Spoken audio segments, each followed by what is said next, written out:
Asatu ma sadgamaya tamaso ma jyotirgamaya mrityur ma amritangamaya avir maidhi rudro jatte dakshinam mukham te namang pahi nityam te namang pahi nityam.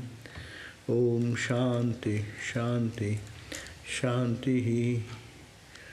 O Lord, lead us from the unreal to the real. Lead us from darkness to light. Lead us from death to immortality. And evermore shine in our hearts with your resplendent face. Om, peace, peace, peace be unto us all.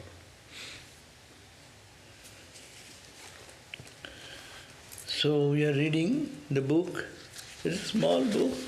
It is called Jivan Mukti Gita, the song of the liberated who are in life. We will start from verse number 20, but this is a small treatise, only another 4 verses, 23, 21, 20, 21, 22, 23.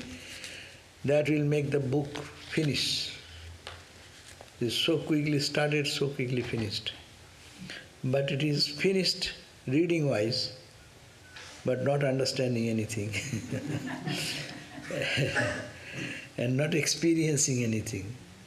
So it is main purpose of this Gita is that how a liberated soul moves around, like in the 2nd chapter of the Bhagavad Gita. Sri Krishna says that Sita Pragasya Kavasa, Sita Dikim, Sita Bhajeto Kim, how they walk, how they talk, how they see, how they... That was the point of discussion. So, it is only similarly, but what we can learn are reading this high philosophy, Jivan Mukta. I am not a Jivan Mukta. So what about the hearing about Jivan Mukta? There is a billionaire. Billionaires walk this way, billionaires think this way, billionaires eat that way. He's hearing that I am a poor guy. What is the meaning of that? But in spiritual life, what the billionaires do in spiritual life, we should have to follow their path, imbibe those qualities. They have already attained that qualities because of their direct perception of the supreme reality. But we can follow their footsteps, how they walk, how they think, how they detach. If we can learn little bit in our life, then gradually it will unfold in our life. It is a path. What is the natural state of a Jivan Mukta should be the inspiring path for a student in the path of Jivan Mukti. So that should be the purpose of reading this book. Otherwise it is high-sounding word, which we cannot relate mostly because we are in one level and the Jivan Mukta leaves after what we call Vijnana. The Vijnana philosophy, Vijnanabad, our big topic of present day, where we think about Ramakrishna's philosophy as Vijnana, seeing the divine, nothing but divine, everywhere divine, no? But it is, for us, some few words, for them it is an experience. They see the divine, they feel the divine with eyes open. With eyes closed you can see, that's why Ramakrishna said, God is there when you, with your eyes closed, meditation in samadhi. But God is gone when you come down from that state, no? With eyes open, it becomes the world.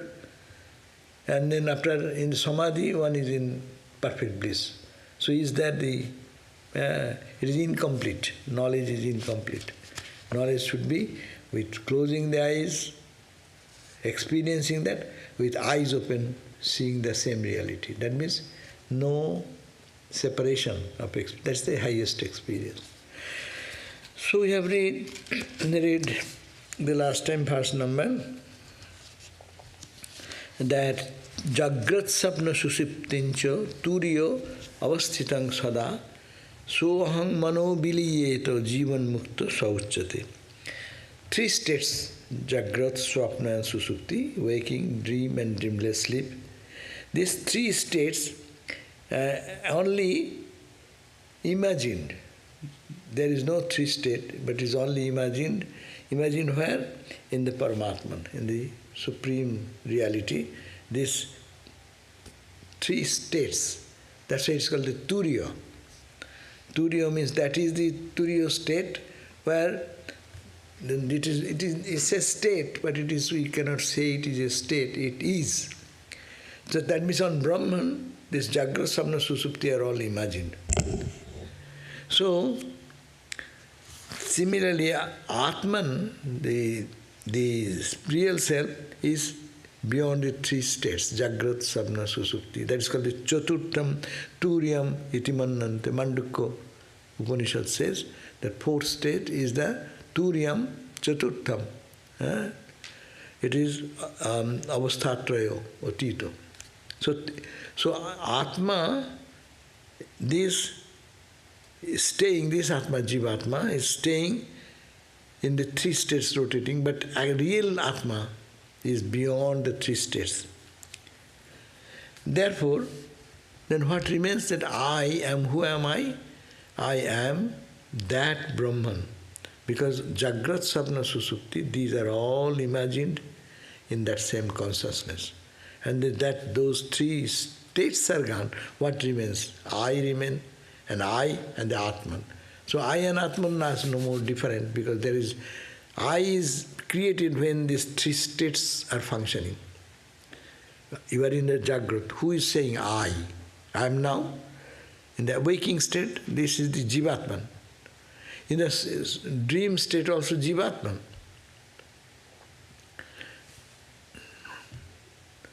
One step.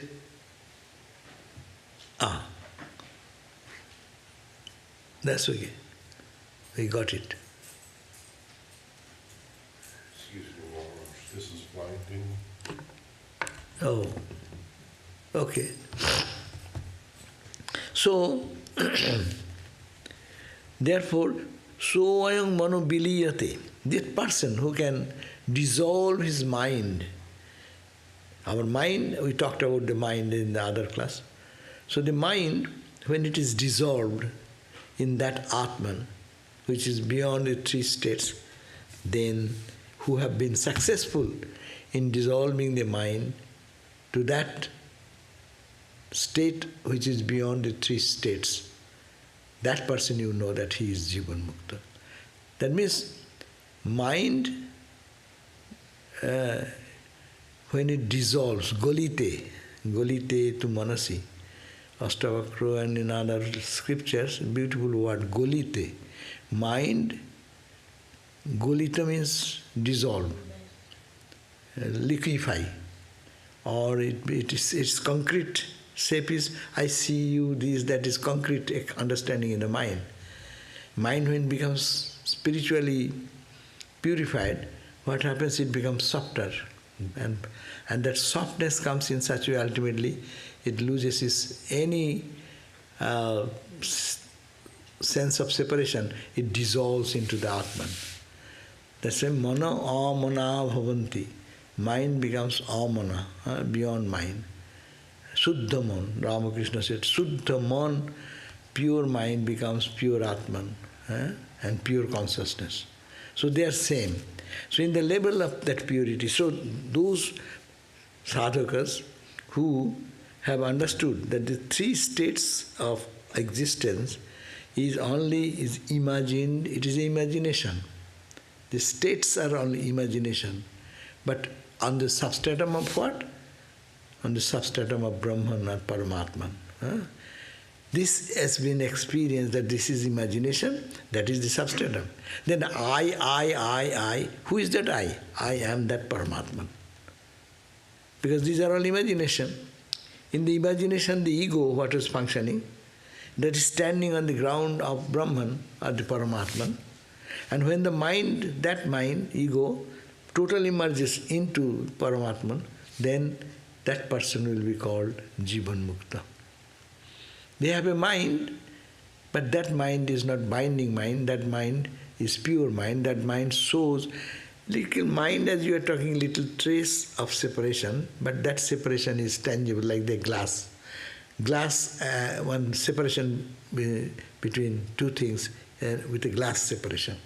Clear glass, distinct, as if there is no difference. Like the birds sometimes feel, no? They are pecking on the window and they think that they will go, but they see their own image also. Because it is so transparent, but it does not, they can feel that there is not clear passage there. But it's an obstacle, but no obstacle. Obstacle, but they don't understand an obstacle. So that for the Jnani, that state, they see true and true, Brahman everywhere, and that is the Jivan Mukta state. That we read the other time. Today we are reading 20th verse. So ahang sthitam jnanamidam snoham sthitam jnanamidam sutram abhitam uttaram sutram abhita uttaram soham brahma nirakaram soham brahma nirakaram jivan mukta sauchyate jivan mukta sauchyate. So aham, that I, sthitam, I am resting. I am resting on what? I am resting on Brahman. What does the last line, Jivan Sutrate? Jivan muktaha. Yeah, what does that mean? Sa uchyate. 3 words. Jivan Mukta means liberated while in the body. Uchyate, he is called to be established, or he is called to be a Jivan Mukta. Sa means that person. That person is called, Uchyate means called Jivan Mukta, a liberated soul. So, who can be that? Again, emphasizing the same idea. So aham, I am that. I am that. This knowledge, if he feels that I am that, not on the body, I am that does not mean I am the body. I am that does not mean I am on the mind. I am that Brahman. If that concept comes, so aham, that me is sthitam. I am established or resting on that Brahman or Paramatman. One who can follow this thread of knowledge. It's a very serious sadhana every day, every moment. Thread is unseen, but thread connects all the flowers. The flowers of our experience. From morning till night we die, we sleep, and till we die, one or the other of flowers, meaning the objects, the sense experiences are coming. But that is underlying thread, is Jnana Sutra. The mind will say, yes, this experience is because of the thread. What is the thread? Sutra Manigana Eva, as Bhagavad Gita says, here thread means Brahman. That's the underlying thread is Brahman everywhere. All my perception, all my seeing experiences, hearing experiences, smelling experiences, tasting, touching, all the experiences we go, their underlying thread is that consciousness, and that is Brahman. So, I am that Ananda, I am that bliss, no? And I am always resting in that. He who is following this thread of knowledge means constant awareness. That's why they are not separated. When you string a garland, the flowers don't disappear. or fly away. They are held together. All these experiences one after another coming, if one thinks it is because of the unseen thread of knowledge, that knowledge I am that, if it feels that way connected, and at the end, what? I am that absolute, nameless, formless, absolute Brahman. Nirakaram, I am Soham Brahma, I am that Brahman, I am that Nirakaram, I am that reality which has no form, no shape. Nirakaram, Jivan Mukta Sauchyate. He who has known thus, that person is called Jivan Mukta. So, what does it mean?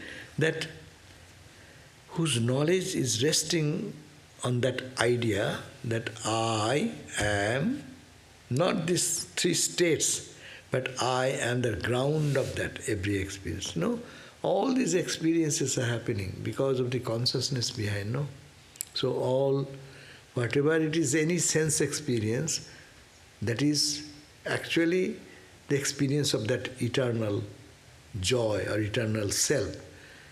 That's why Ramakrishna said, Brahmananda, Bhajanananda, Vishayananda. Ananda is the same. When it is percolated through the Vishaya, sense objects, it's called Vishayananda.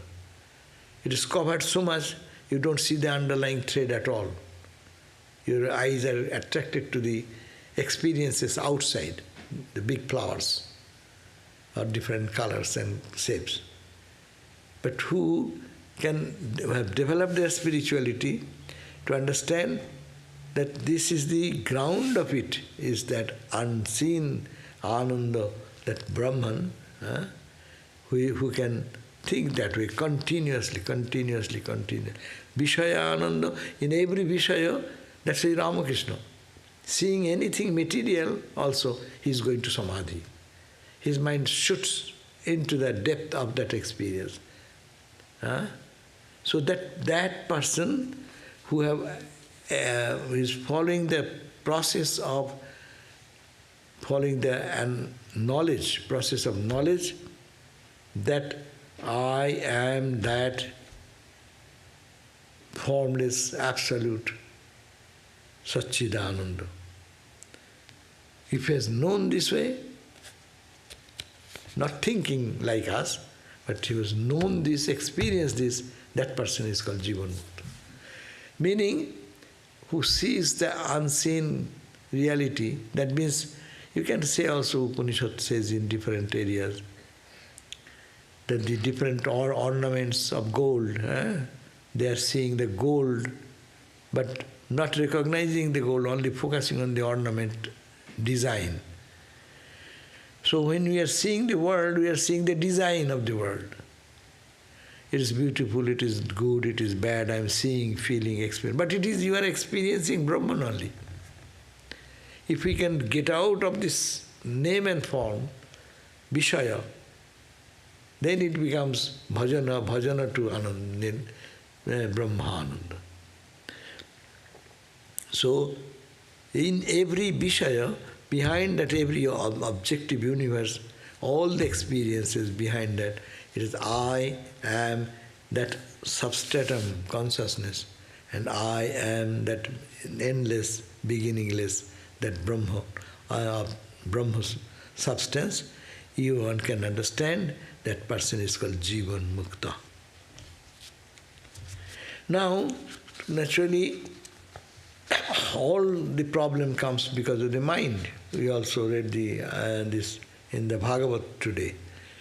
Here it says, Manaeva, 21st verse, Manaeva manushyanam, Manaeva manushyanam, Bheda bhedasya karanam, Bheda bhedasya karanam, Vikalpo naiva sankalpo, Vikalpo naiva sankalpo, Jivan Mukta Sauchyate, Jivan Mukta Sauchyate. So, what makes this difference? We also discussed in the other class. It is the mind. So long mind is there, mind says, this is good, this is bad, this is beautiful, this is not beautiful, this is good food, it is bad food. Every experience is happening because to the level of mind. So mono eva manushyanam, mind is the cause of separating the things. This is separate from that. And Abheda, no, they are identified. That thought also comes in the mind. Impure mind shows it is divided, all separate. Pure mind shows that they are all connected and it is only one truth. So Bheda, Abhedasya Karanam, our experience of diversity and experience of oneness, you experience, mind it what? Experience. So long you say the experience, there are three things. Experiencer, object to be experienced, and the experiencer, I. I am the person, some subject is there, and some instrumentality is there. Three things necessary. So, Bhedasya Karanam, that means it is separate from this. Who made it? Because of the three. There is an object, separate, I am a subject, and there is some instrument through which I can understand this is separate from this. But Abhedasya, when mind becomes purified and sees the same gold here, same gold here, same gold here, same animal cookies, same ingredient of the cookies, shapes are different, then that is Abheda. That is also mind is showing. But Dehatma Buddhi, Abhedasya is not good. Huh? Dehatma Buddhi. Last trace is that. But when that will dissolve, then will be Samadhi. But when you say experience, that's why I focused on the word experience, that means that is your mind. Otherwise, who will experience? That's why Thakur, when goes to Samadhi, he could not say anything. He said, comes down, he said, I come down 100 cubic feet or something, much drop. Then he can utter some word, I will drink water, I will see something. Just put some desire so that the mind is pulled down. So, Abhedasya Karanam, mind is gone. Bhedasya Karanam, the experiencer, experienced and the object of experience, three things should be there present. So, mind is the cause of Bheda, the distinction, and Abheda. And it is the cause of duality then. Because still you say it is non-dual. When you are saying non-dual, a little trace of distinction is there. Ramakrishna said, if you have the idea of one, you have the idea of two. If you say it is one, then you have the idea of many. So when one is gone, that's why truth is beyond one, beyond two. Neither one, neither two. It is, that is. How to say that? Nothing. We cannot say anything. That's why silence is the only response to that. There is a story in the Yoga Vasishta that the Baskuli went to his teacher, and then the student asked, Sir, please tell me what is God, what is Brahman like? And the teacher just remained silent, didn't say anything. And the second time, after some pause, the student again asked, Sir, please tell me, I am very eager to know what is that Brahman like. And he didn't say anything. And third time when asked, the teacher said, my child, I was teaching you what Brahman is, but you are asking me to say. That means you cannot say anything, what is Brahman. If you say something, then you are talking of duality. So this is the point, very important. So we talk, so many scriptures have been written on Brahman, Atman, all these Upanishads are declaring. But these are only Ajnani Janabodhartham. It is for making the ignorant people like us to understand something which we cannot have any grasp. Their experience no one has expressed, can express their experience. Then it is no experience. Experience only done means limitation. There is a separation still. You can experience the infinite ocean. How? You go under the scuba diving and you go under the ocean. And there you can see the ocean vastness and clarity everywhere. But you have a separation. When you die perfectly, then you know how vast is the ocean and how big. Ego should die. So long ego remains, it is not the experience highest. So long the mind, we are talking, same. Here mind and ego, the four parts are of the mind, but their functionality only we say it is ego. We call it is intellect.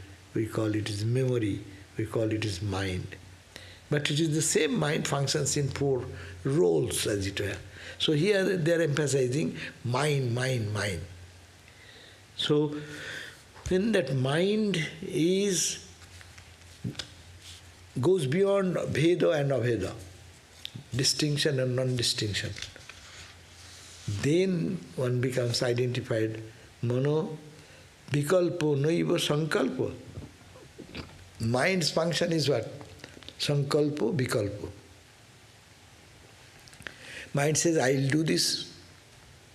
Next moment I think, no, I should not do that. So mind vacillates between desire to do or not to do, sankalpo, vikalpo, opposite of it. Sankalpo this way, I want to do, I don't want to do. So always this is the function. But sankalpo, vikalpo, naiva. That means mind loses its functionality. As a Brahmin, when he does not do his Brahminic job, we don't call him Brahmin. A teacher, when he does not teach, he is a police officer. Police officer, when in his duty with the robe and other, we call him a police officer. But when he gives up the dress and just, he's an ordinary man. So, police officer is a special expression of taking a particular role. But when you give up that role, that designation does not function anymore. So here, that sankalpa and vikalpa, this swinging from one idea to another idea, is the function of the mind. So when those vikalpa no eva, there is no vikalpa, there is no sankalpa, then that position, if one can, this mind takes this function, then we don't call him a mind anymore. Mind we call Brahman. So long he vacillates, so long he goes this way, that way. All our practice, spiritual practice also, what we do? Oh, I don't do this practice, I'll have to do that practice, I'll have to go there, I'll have to meditate here, this is the holy place, this is the unholy place. This is all the play of the mind is going on. But when you sit in one place and mind gets totally dissolved into some divine entity, so you forget the place. Which place you are sitting, it is a temple, or it is under a tree, or you are in a going into a church. All these are forgotten because mind stops. So mind, when it gives up its sankalpa and vikalpa, in the mind that is not there, and the mind, that is this Jivan Mukti state, because mind is the cause of Veda separation, and mind is the cause of Aveda experience. But actual experience is beyond Veda and Aveda. 22nd verse. Mano eva vidu pragga, mano eva viduhu pragga, siddha siddhanta eva cha, siddha asiddha. Anyhow, siddha siddhanta eva cha, Jada dridham tada moksho, yada dridham tada moksho, Jivan Mukta sa uchyate, Jivan Mukta sa uchyate. Mano evo vidu pragga. Pragga means Pandit, those who are attained to knowledge. That means knowers of truth, praggo. The praggaha, those people who have attained to the knowledge of Brahman, this praggaha,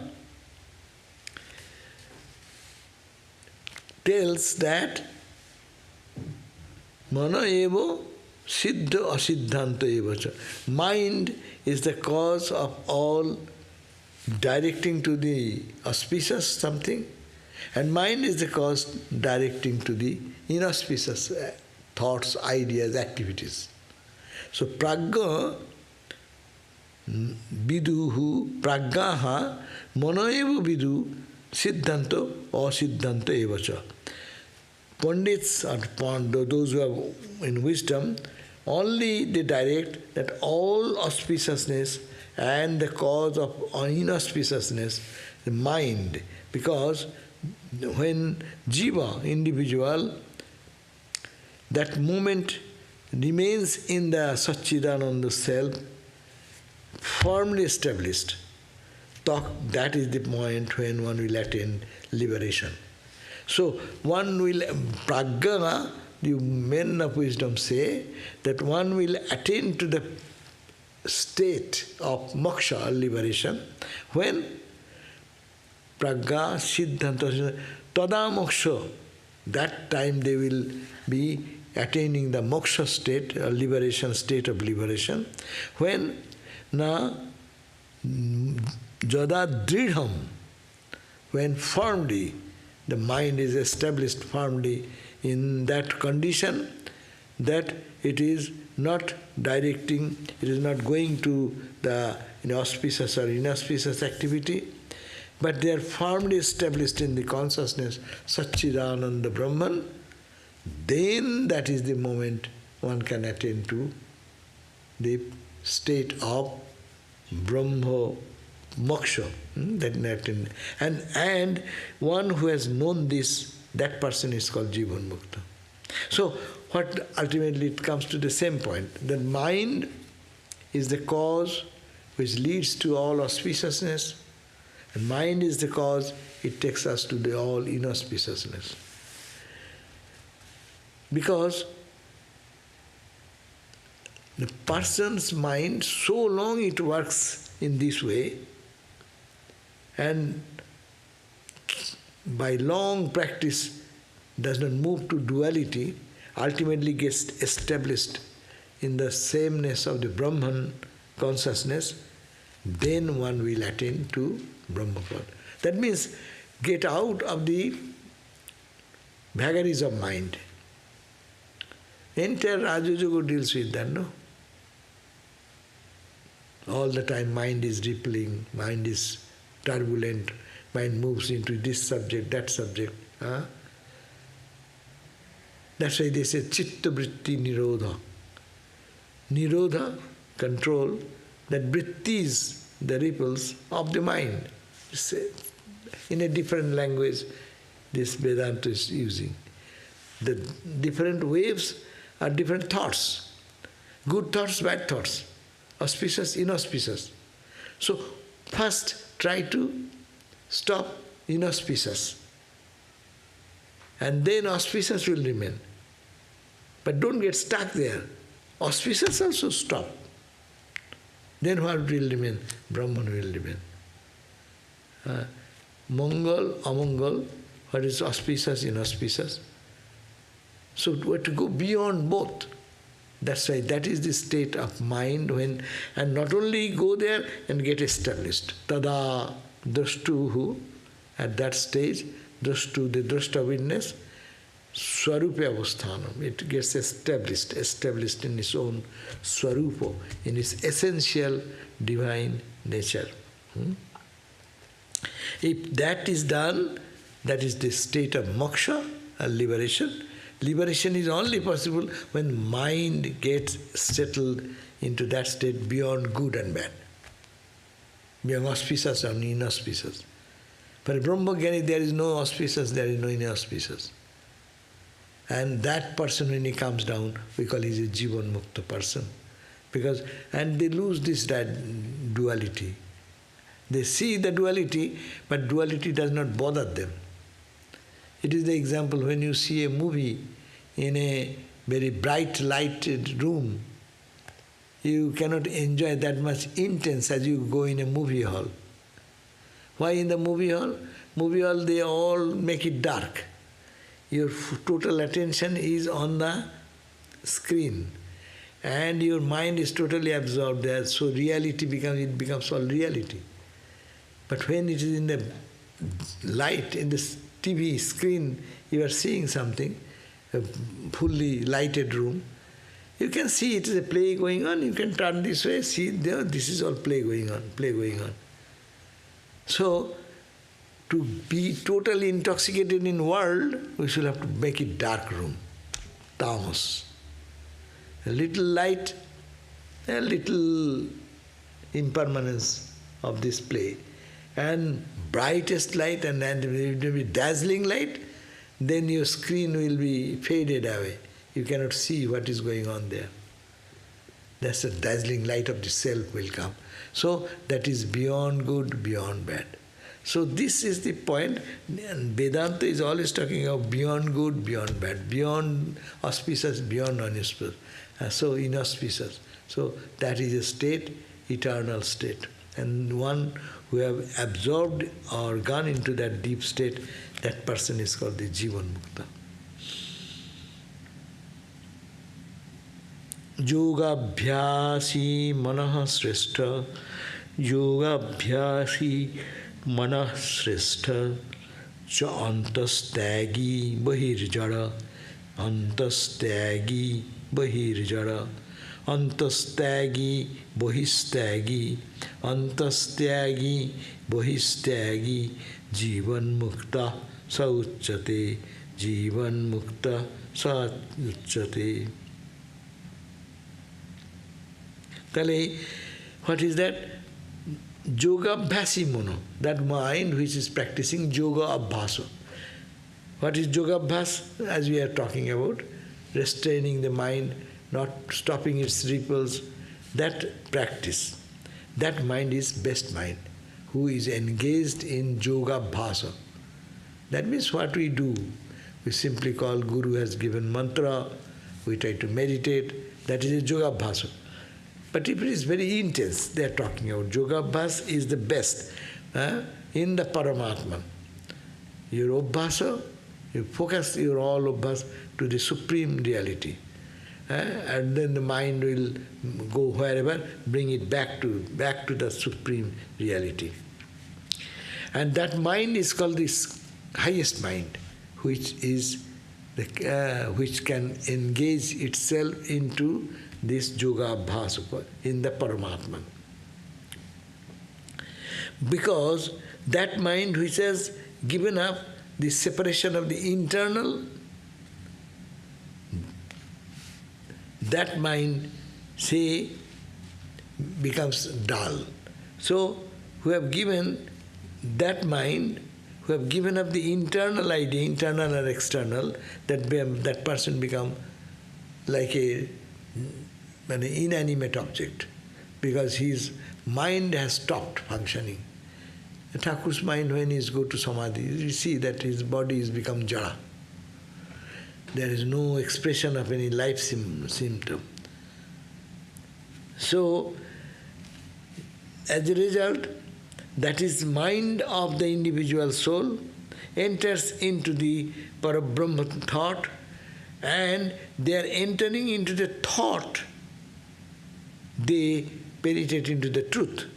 And when they come out of that, the same mind penetrates into the object, and going to the object, seeing the same content there, they become perfectly peaceful and joyful. So, and that sometimes they become jara. Jara means inert. In the samadhi state, seeing the object, they penetrate into the one reality, and putting the mind into that reality, they become absorbed. So outside body becomes jara.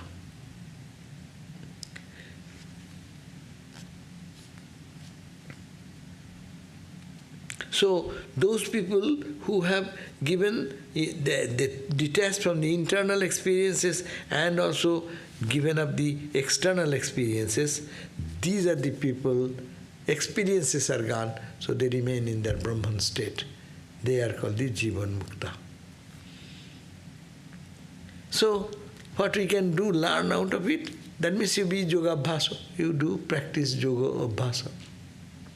Whatever your sadhana, spiritual practice, all sadhanas are boiled down to this thing, that it's distraction of the mind, rambling of the mind, to stop this in the thought of our Ishta Devata. And here you can say Ishta Devata is Brahman, here Atman, the Supreme Self. So this, it is bringing back into that state of perfection, that is the whole. So that means ultimately all this reading is indicating one thing, that we should have to do practice and treat the mind. Spirituality is treatment of mind. Mere all rituals and forms, sometimes they may help a little bit, but main point is that one have to do practice, so that this vagaries of the mind moving here and there, comes back into one consciousness. That is your Ishta Devata, or you can be, we are reading this Jivan Mukti, here Brahman or Paramatman or the Satchidananda Self. So if it is brought like that gradually, then mind will be mindless one day, by impure mind turning into pure mind turning into mind beyond mind. If you say pure mind, that means you have a concept of impure mind. So you have to go to a state where you cannot say anything, pure, impure, that state of mind, you cannot dwell in that level, you are beyond that level. So that is the Jivan Mukti state. It is a state of freedom, and that is the goal of life. Jivan Mukti Vivek. There is a book where it is said that Jivan Mukti Sukha Prapti Hetave Janmadharitam.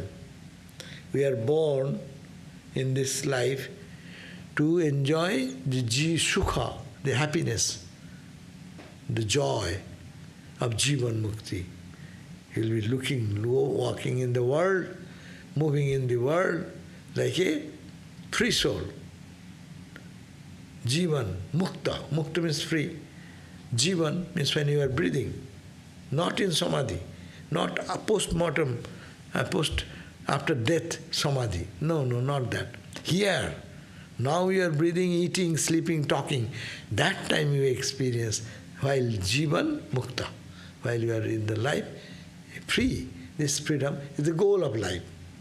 Jivan Mukti, Sukha Prapti, the Sukha, the happiness, the joy, the bliss, Prapti, to attain to that is the goal of life. Jivan Mukti Sukha Prapti. Hetave, for this reason, Janmadharitam. This body has been taken, no? Atmana Nitya Muktena. There is no meaning. Atman, which is free, will suffer like this, being caught into the trap of body and mind. That is not the goal of life. We are not born here, simply saying, we are not born here to cry and weep and die. But we are born only to attain to that state where you roam in the world with full-fledged peace and joy and your inner strength. With that courage, with that freedom, roam around in the world, remaining fully blissful. Nothing will affect, nothing will touch the soul. So that is the goal of life. So this is the Jivan Mukti Viveka. Not Viveka, Jivan Mukti Gita. Here ends the 23rd verse of the Jivan Mukti Gita. Okay? So you have any question? Yes. Not from the floor? So, Swami, I think, so what is the nature of gunas in Jivan Mukta's mind? Gunas, they go beyond the gunas. What is the nature of the gunas? They still have all three gunas. So long we are in the body, three gunas will be they constituent, other body will not be there. So this Jnani will also have the body. Body will want to eat, body's nature. Body will see, body will eat. That's why they behave like us. Ordinary people, that's why they don't recognize. He also eating like us, he also sleeps like us, he also becomes angry like us. With gunas, no. So long the body is functioning, but they are detached. They know it is the body functioning. The only difference is that Jivan Mukti and us, we think I am suffering, I am in trouble. They say I am not in trouble, I am ever free. What is problem? Problem is that my body is not allowing. My mind is like, it is nothing, my shirt, my chadar, it's torn, I don't care. If I know I am not. And say, people, in Santa Barbara we have every now and then fire alarm. And all the announcement comes, just leave as it is. Just quickly disperse. So what people do? To save their life, they leave everything. All costly, all furniture, everything leave. But so you are free. You are not the house. That's why you can go away, even it is costly furniture.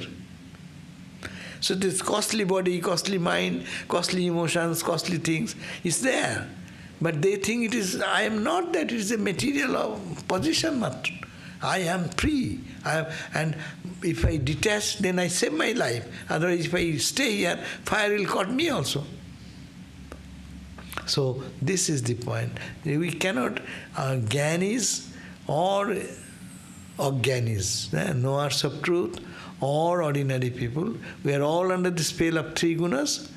Only the Jnanis, Jivan Muktas, they know surely that they don't belong to this body and mind. They live in the body and mind. But they are not controlled by the body and mind. We are controlled by the body and mind. My body headache is now. So I'll be dysfunctional. Because I and my headache are one. Or my mind is today devastated. Mind is devastated. I say my mind. But I get so identified with the mind that what is happening? It is affecting my life. The Brahma Jnanis will also have this, but they will be detached.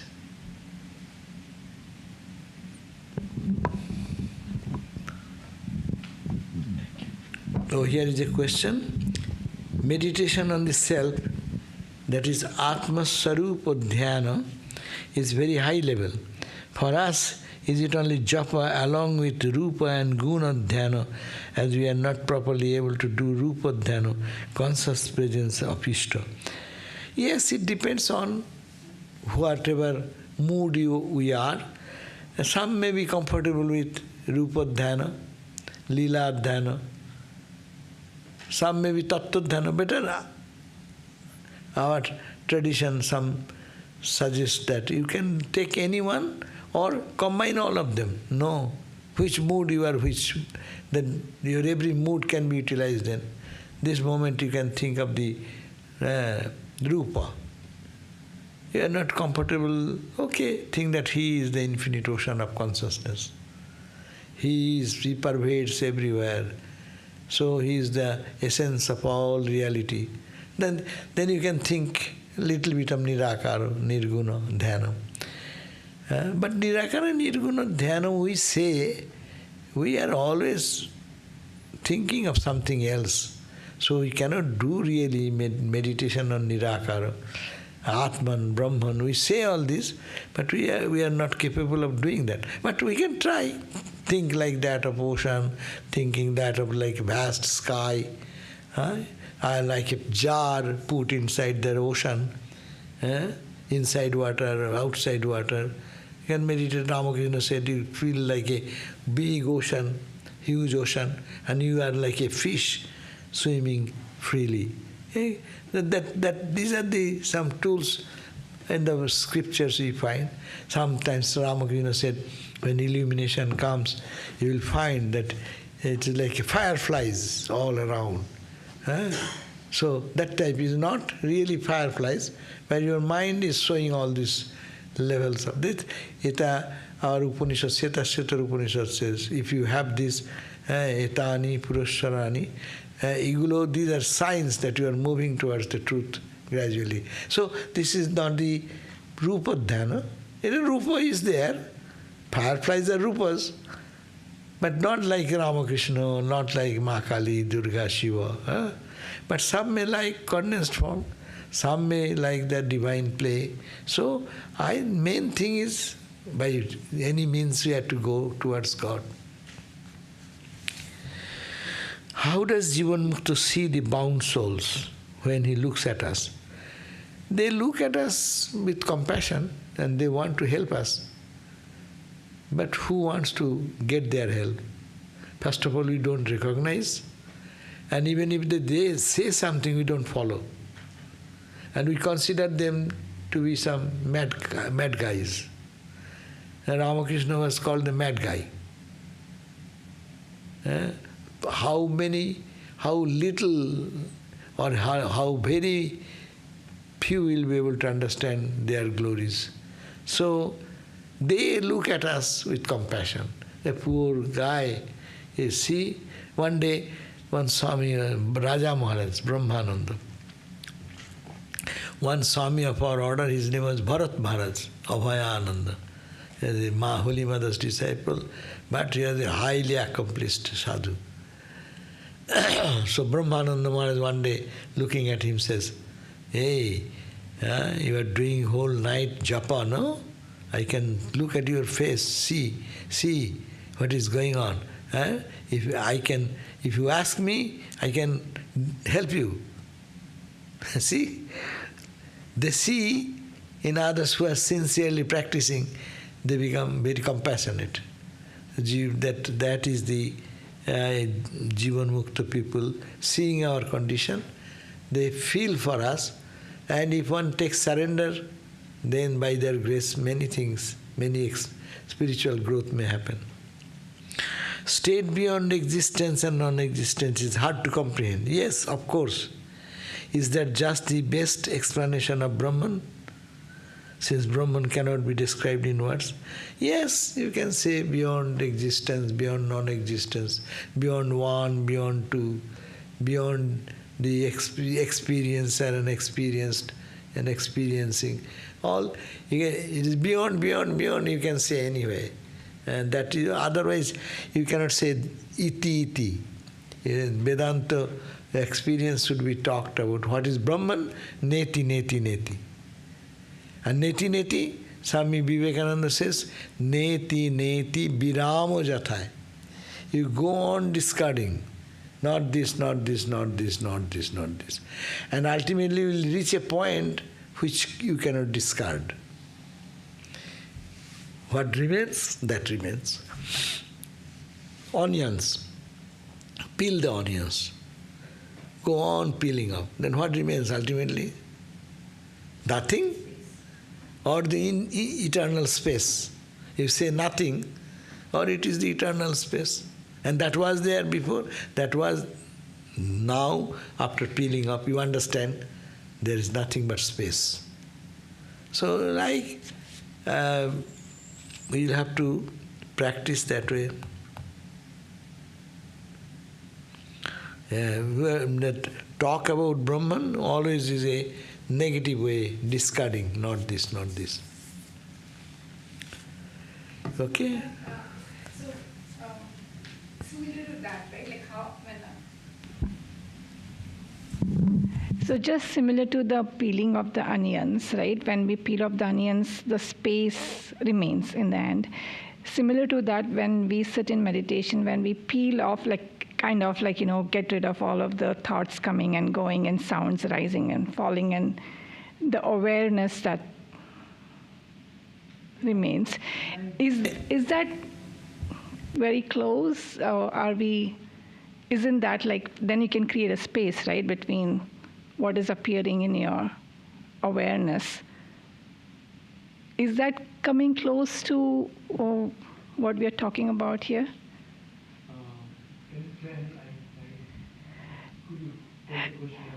So yeah, just like similar to the peeling of the onions. When we peel off the onions, in the end, as we just mentioned, space is what remains, right, after that. Similar to that, when we are like sitting in meditation, and when you're like, when you can hear, like we can just stay there in your awareness, and the sounds rise and fall, any sound coming and going, and you let that peel off, sort of. That can also be... is that a good practice? Is that... Yeah, anything comes, that is not Brahman. If it is that conception is kept in the mind, and one can discard, but better, that more concrete suggestion is Panchakosa Vichara. Okay. Mm-hmm. How peeling up means that is a tested, verified path. But any thought comes, it is not Brahman, it is not Brahman to throw away. That may be one path. Buddhists, many Buddhistic meditation is followed like that path. But Vedantic path is that with 5 koshas. They're very useful, because I am to analyze this body or not. I am not the body. Peel off that body. What is inside the body? Then you go to the energy body. Prana. Annamaya. Pranamaya. That pranamaya also go. And behind the prana, if you can go, there's mana. Manomaya, yeah. The mana is not me, because mana is changing, versus I am unchanging. Always keeping these two parallel. One is Brahman side, characteristic of Atman, another is the changing nature. So it is time-bound, it comes in time, mind sometimes sleeps, sometimes wakes up. So it is all happening, but Atman does not change. So I cannot be peel up that mind. Correct. And buddhi, your understanding about things, objects. Today is one concept. Today science says this, and you say, how science says this, latest research. But today's latest research will be tomorrow something else. So it is not the ultimate. But the Atman, as consciousness, there is no separation. So it is permanent. It does not change with time. It does not change with any condition. So exactly, it is very fine, one layer after another layer and another layer, then the ego layer. That is the last susupti state analysis. And if we can go deeper and deeper and deeper, or Viveka Chudamani, you will find that elaborate analysis has been done by Shankara on the Panchakosa. So that's why some people do that. Not reading the Viveka Chudamani, just chanting and talking. But they take this verse and meditate and contemplate and contemplate and contemplate. So that all these non-essential things are wiped out, and the core consciousness, going back to the consciousness. So this is the peeling off. Avasthatraya, also another peeling off. I am now in this waking state with this body, with this mind, and in the dream I just peel off, and there's a dream state where there is some other entity. And peel up that, then goes to the deep sleep, and peel up that. But you cannot do that in sleep. Only meditation you can do. It is a conscious movement. Our meditation is a conscious movement towards the infinite. Yeah, thank you. I think I was talking about probably the Drigdrishya Vivek, like peeling off whatever objects arising. Yeah, whatever object arising, we can say not this, not this, not this. Yeah. Our true nature is always known to us. It is not new. Is it right to conclude that one knows Nirvikalpa and Savikalpa Samadhi, although one is not able to point it out? I don't think our true nature is always known to us. I do not think it is true. Do you all know our true nature? I don't remember my true nature. So if we can remember, so our true nature is always known to us. Known to us means intellectual knowledge. We read this Jivan Mukta, that we know. Is it knowing? It has no ground. This knowing has no meaning. Because if someone gives a stronger ground, a good lawyer comes to diffuse this Jivan Mukti philosophy and have a good reasoning more than they have given, then it will be defeated. So it is intellectual knowledge, it is no knowledge. We know means we know to the buddhi, the tool. So that is not knowing. Because of not knowing, we remain the same old guy. That's why we have to do practice, no? No, we do not know Nirvikalpa, we do not know Savikalpa. Intellectually we are guessing something. Intellectual guessing is like reading the map of a country and reading the description of that country and having experience going there and on the ground and walking in that ground, it is called experience. So I am hearing about Hawaii from here and seeing the map and description, some figure, some video. As you do more and more, you can get little clarity. But the person who goes to Hawaii and stays there, moves there and enjoys he can say that I have experience. Others' experience is intellectual experience. Someone's thought, you are just recapitulating those thoughts. Book has written something, I am recapitulating that thing. But it is not mine. I have no connection in the heart, no experience in the heart. Second question, how can a householder in this day and age really control the mind and detach? We have constant desires to eat or complete housework and job. Then what do you do? This path is, this is for Vedanta path.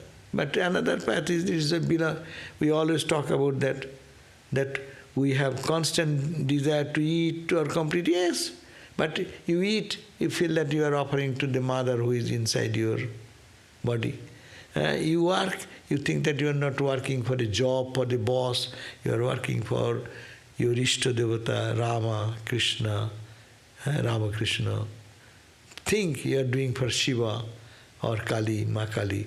Then your work, job will be no more job, it will be spiritual sadhana. So like that we can transform in the path that it is all belongs to God, I am His servant. This attitude, then whole day becomes sadhana.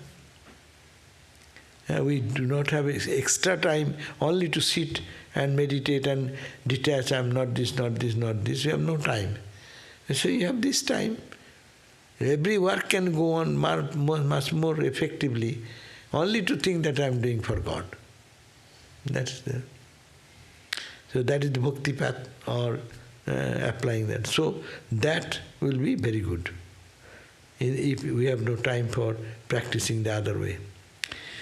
To attain this Jivan Mukta state, what is the serious practice? Serious practice, love God. To attain this Jivan Mukti, this freedom, to attain this freedom, what we have to do? We have to only do more sadhana. But how can I do sadhana unless I find joy? So that's why take the Bhakti Yoga, Jnana Yoga, Karma Yoga, Dhyana Yoga. That's 4 yogas. Ramakrishna's mission standard formula. Take 4 yogas. When you feel like meditate every day sometime, intimately you and your beloved Lord, then you do Karma Yoga. Whole day, I am done for you, O Lord, I offer it to you, offer it to you, offer it to you. Nothing me, it is you, it is you. Bhakti Yoga, prayer, oh Thakur, I try, but my mind, I cannot, I'm not that strong. I fail every day, please help me. And Jnana Yoga, everything is ephemeral. Why I am so serious? This body, if I die this moment, what will happen to the world? The world will go on happily without me. But I am thinking very valuable. Oh, I. If I don't do that, who cares how many eyes are here? So if we think like that, then the intensity of suffering will be reduced. These are all help us to move towards our illumination. Another question, how can we change or eliminate bad habits which are very strongly etched in our mind? What to do when self-exertion is not enough to rectify? Then pray. Cry. Ramakrishna said, cry like a child cries. Oh Ma, please help me. I am your unworthy child. Please do some. Cry, pray. If other does not. Bad habits are bad. We all have bad habits. Because we are talking about, we come with a samskaras, bundle of samskaras, everyone. Some good, some bad. Sometimes bad will be there, good will be there. But bad comes, yes, it is a fact. Accept that they are there, they will come. But I am embracing them or I am becoming indifferent to them. That's our thing. Why did Ramakrishna discourage most people from studying Advaita, but Swami Vivekananda encouraged it? And what has happened, Ramakrishna want everyone to really start from where they are. Swami Vivekananda came and spoke of Vedanta more here in this country. That because unless the primary needs of the body are satisfied, talking about high Vedanta and thinking all the time of the world where we are devoid of food, we are devoid of your comforts of life. Enjoy first, but enjoy in a right manner. That's why Ramakrishna said to go to God and in a bhakti practice more emphasis, because he's talking to the audience and they are world teachers. They talk. All Swamiji is not talking about Advaita Vedanta. They go to the 9 volumes. There are all types of discussion, all types of talk he has done. Jnana Yoga, Karma Yoga, Bhakti Yoga. But major theme was in this country focused on Advaita, because that philosophy it is understood. That will create a great benefit to the whole world. This fighting going on, my religion, your religion, my path, your path, it is going on eternal. So, how to get out of that, Swamiji preached this message here. And what Swamiji preached, Shiva Jnana Jiva Seva, he emphasized in India more for service to the poor. And so, there are different ways depending on, and there is no contradiction in Ramakrishna's life. Ramakrishna also speaks in gospel, many places, high Vedanta. You can find that. So you cannot say that Ramakrishna only, Vivekananda said. Vivekananda said in America, those who are recorded more, so more of the lectures which have come out, we see is Vedanta. But if Swami Vivekananda's, all the talks and lectures were being collected and had it been printed, then you will have say different picture. So Ramakrishna also speaks for bhakti, he also speaks for jnana, highest Advaita Vedanta he is talking about, and Astavakra Samhita he is teaching to Naren, and he is talking all these things. But if it is not collected in one place, and proportionally we see it is not bhakti or jnana, but matters little. We will have to take, the world teachers come to guide us, we according to our need, let us take our food. Like you take the medicine, and receptors are there in the blood, they are waiting. As soon as it goes, they eat their own things. No? So we should be like that. Whatever comes for good for me, eat.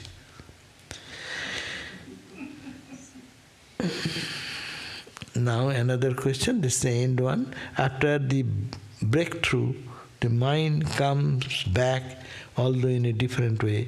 What is the best practice after this? After the breakthrough, after you do that, then you have to do nothing.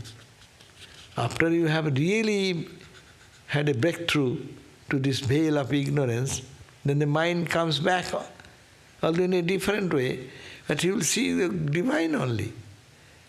But you may, if we have not really gone to the veil of ignorance totally. We may get a glimpse, and then we may find that we have achieved the goal. No.